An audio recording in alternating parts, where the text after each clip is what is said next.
Hi guys, welcome back to my channel.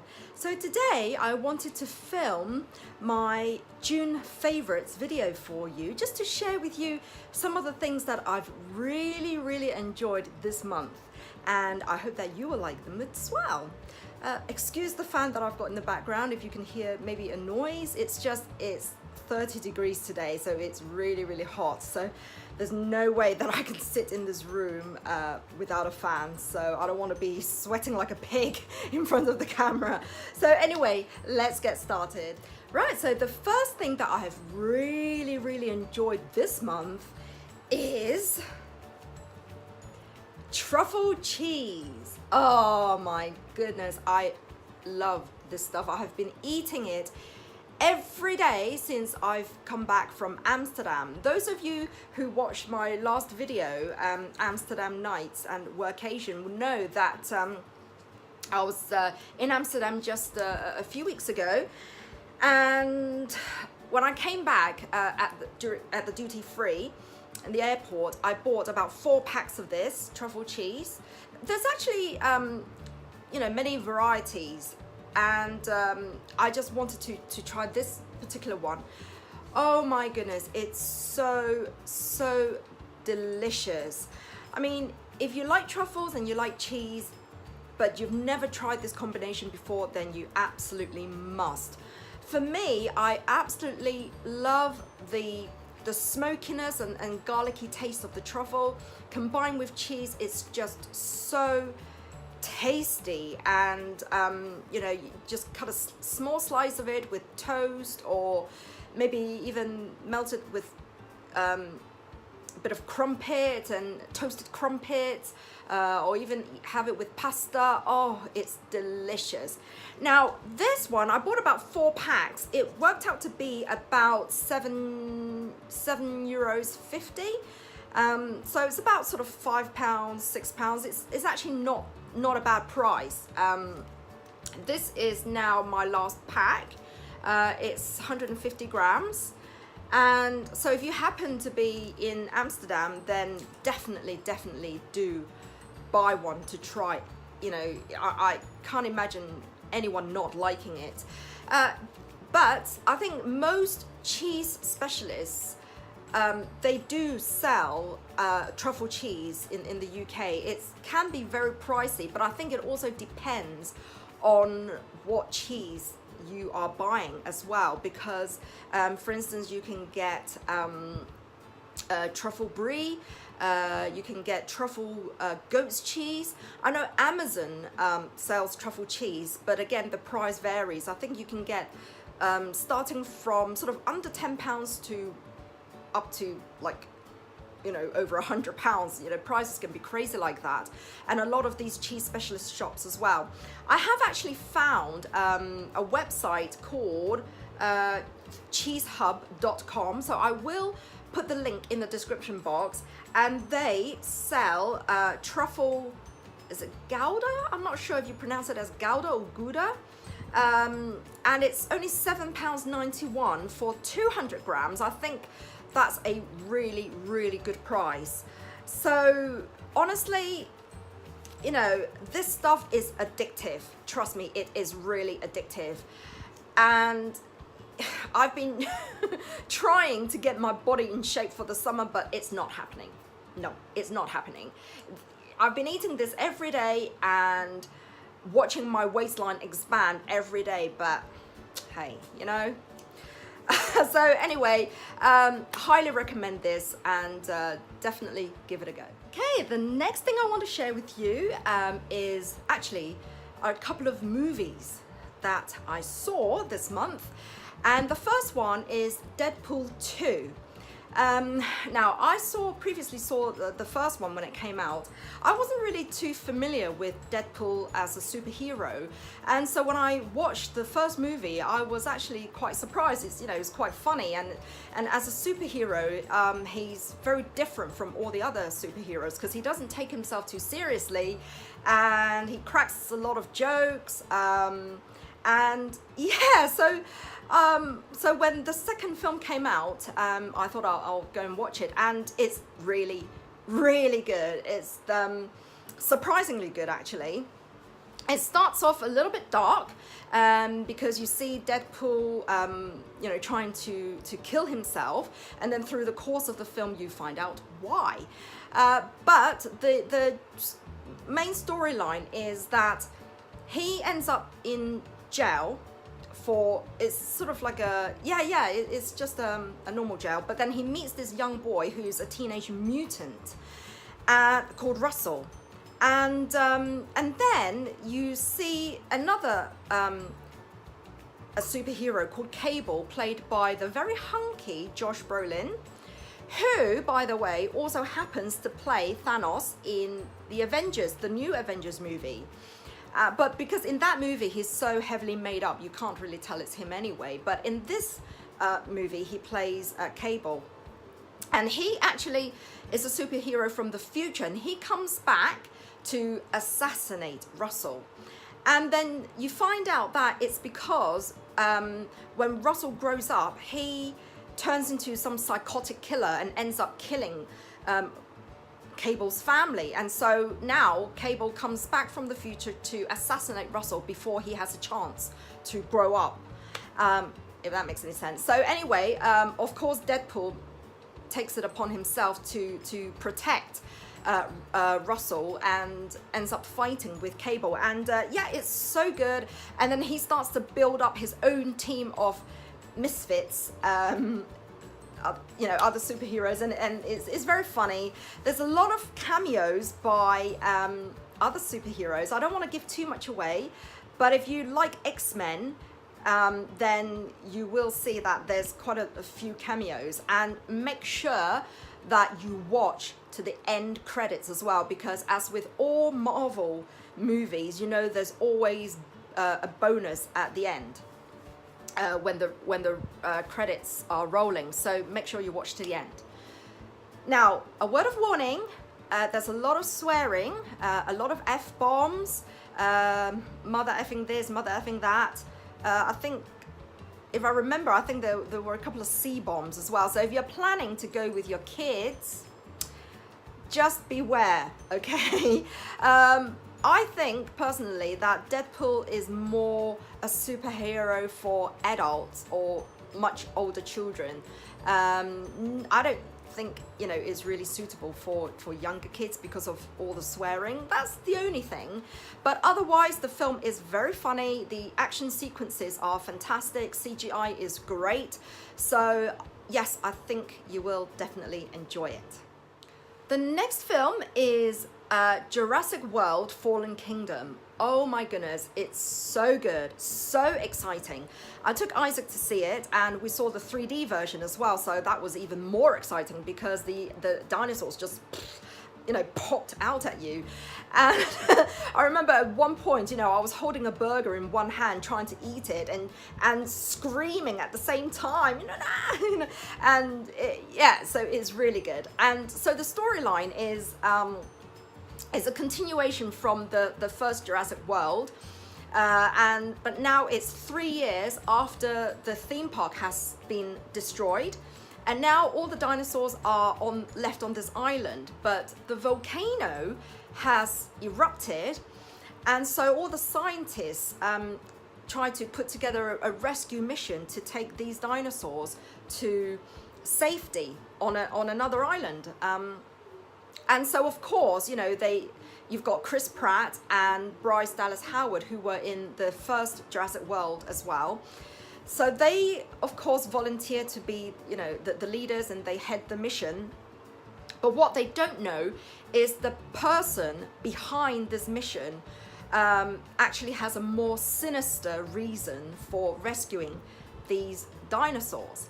And so, of course, a lot of drama ensues, and with the dinosaurs, of course, there's a lot of destruction. But it also poses the question, to what extent should humans intervene? Should they really, you know, rescue the dinosaurs and allow them to continue living? Or should they be left to die naturally as nature intended? Was it wrong for them to resurrect these dinosaurs from extinction in the first place? And also, you know, people messing with their DNA and creating new hybrids. Is that morally wrong? You know, a lot of these questions come up in the film, and it does make you think. But nevertheless, it's so exciting, and it definitely is a family movie. So I think even younger kids will enjoy it. Especially both my boys, you know, they are crazy about dinosaurs. They both really enjoyed it. So I definitely think it's one for the family. Okay, the next thing that I've really been enjoying is a TV medical drama from the US called Code Black, and it stars Rob Lowe, Marcia Gay Harden, and Louis Guzman, legendary actors, and they are doctors at Angels Memorial, and the reason it's called Code Black, basically the term is used for when a hospital is suddenly suffers an influx of patients that are far greater than their resources can cope with. And apparently statistics show that on average a hospital will go into Code Black about 5 times a year. This particular hospital goes into Code Black 300 times a year. So slight exaggeration there, I think, just for the drama, but hey, you know, that's TV for you. And so yeah, so of course it's very exciting. Now the reason I like it so much is of course because Rob Lowe is in it. Oh my goodness, he's so hunky. And but also because I think that in terms of the medical procedures that they show is fairly accurate. And what I really hate when I watch a lot of medical dramas, I used to be a huge fan of Grey's Anatomy, and what I really hate the most is whenever they're in the theater operating, they'll be talking about, you know, who's shagging who and personal problems, and I don't really think that would happen in reality. You know, when you're trying to save somebody's life and you've cut open somebody's chest and you're working on their heart, would you seriously be talking about getting laid? I don't know. But this one, you don't really get that in Code Black, and also it's been verified by Dr. Mike, okay, and he's a really big YouTuber that I follow, and he's a genuine doctor, and he's got this series where he watches various medical dramas and he reacts to them. So he tells you whether he thinks they're accurate or not, and he'll also explain some of the medical procedures in more detail as well. It's really great. He's got an amazing channel. He's got millions and millions of followers. So I don't know how to do it, but I will try to link his channel. So you might want to check him out as well. And Dr. Mike is pretty nice eye candy as well. He's young and he's a wonderful, seems to be a wonderful doctor. So yeah, according to Dr. Mike, he says watching Code Black that you know, the procedures look pretty accurate.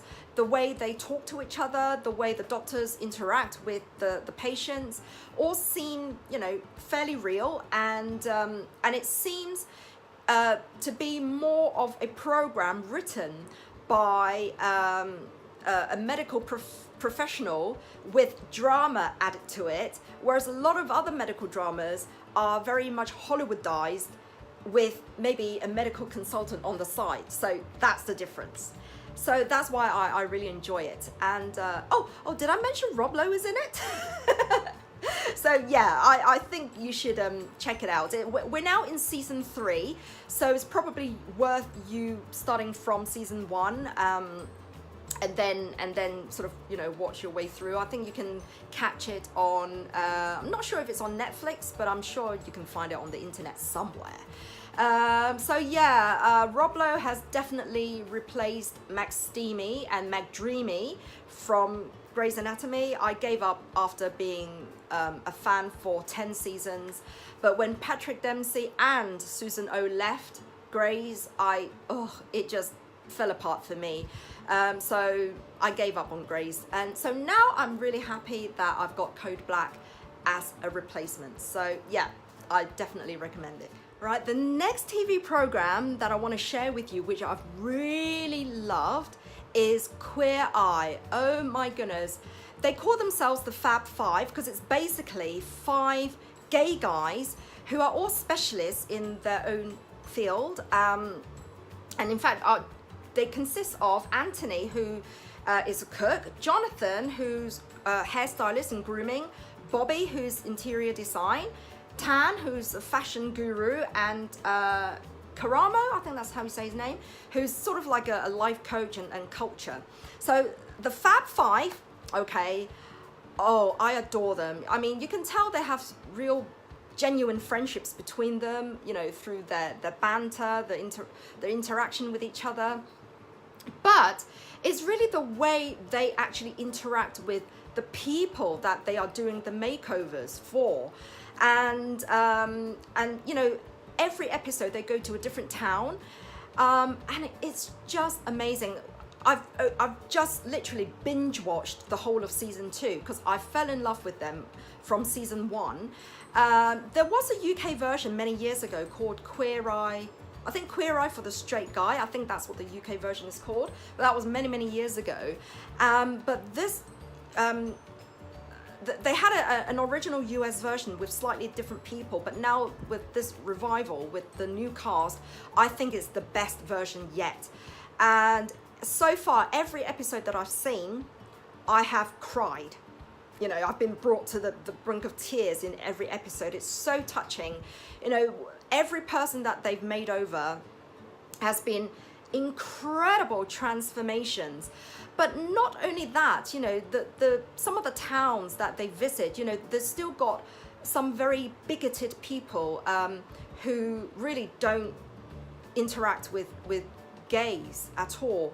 And, you know, the LGBTQ community is still very much frowned upon in a lot of the towns that they go to. So they sort of have this mission of trying to break down barriers as well. And you might think it's a little bit cliche, but I think it really is, it definitely does serve a purpose. So apart from just, you know, makeover and transforming the person in each episode, it's about, you know, learning and acceptance. And it's just wonderful. I cannot imagine anyone watching these Fab Five and not fall in love with them. So yes, but be warned, if you do watch it, make sure you have tissues and hankies ready, because I guarantee you will cry. Okay, so the final thing that I want to share with you that I've really enjoyed using this month is my Christian Louboutin, and they're not shoes, okay? It's a handbag. This is called the Vero Dodat, I think that's how you say it, clutch. Look how beautiful that is. And it's in calf leather, patent.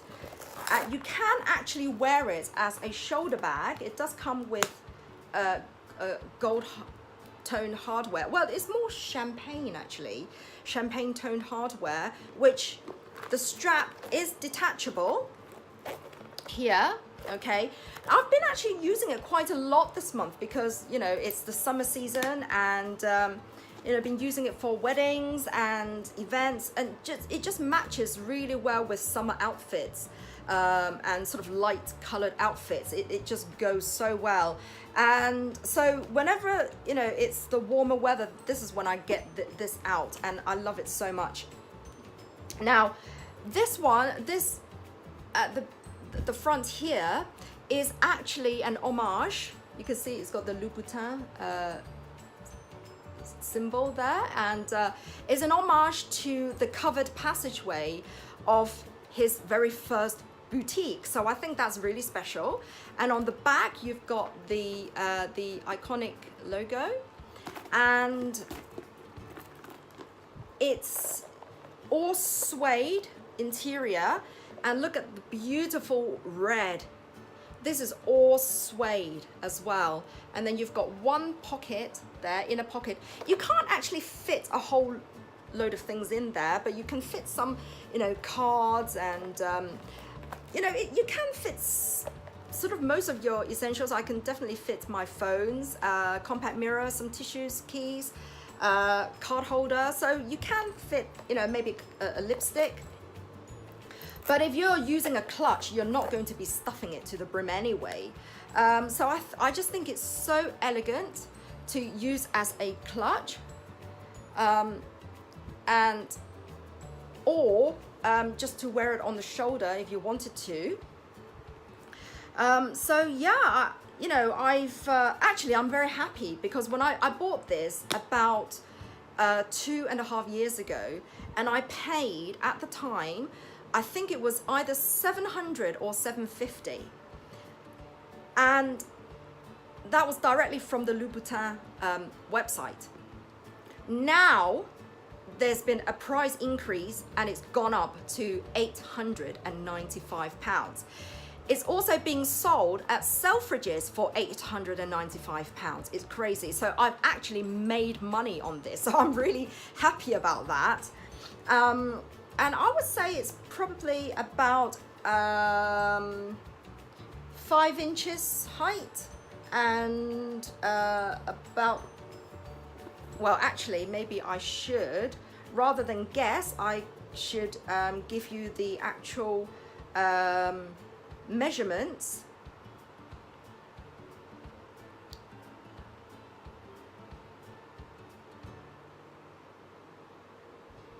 Okay, so on the Selfridges website, it says that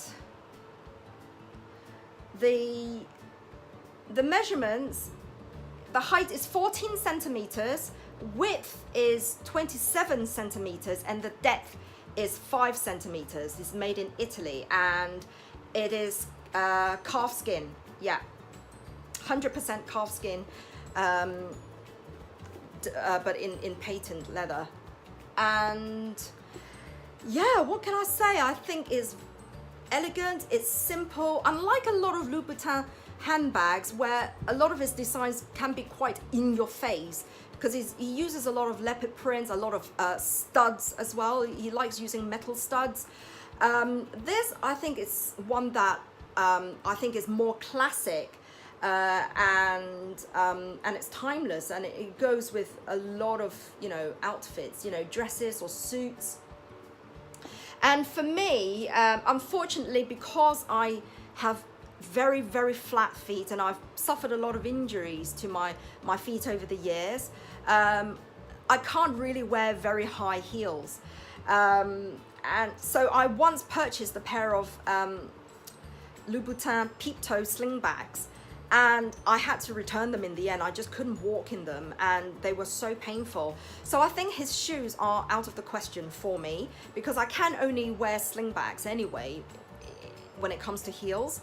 And Louboutin, they don't really do that many sling bags. I think they do, but usually it's I just can't wear them because it's too high. So really, this is the handbags for from the house. Really is the only thing that I can buy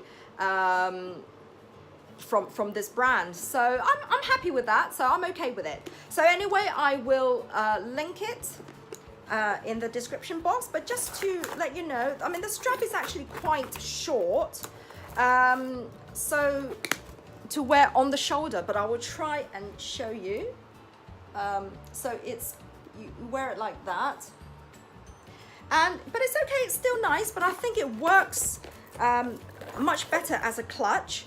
And I just think it's got like a magnetic closure, and I just think look, how elegant is that? And just classy, simple, and yeah, sometimes that's all you need. So, and that's it. So that's all my favorites for this month, which I hope you've enjoyed. do leave me comments in the box below. Let me know what some of the favorite things you've been using or trying out this past month. I'll be interested to know. And I hope you really enjoyed this video. If you did, please give it a like. And if you're not already subscribed to my channel, then please do so if you want to see what else I get up to. So until next time, take care and don't forget to smile. Bye bye.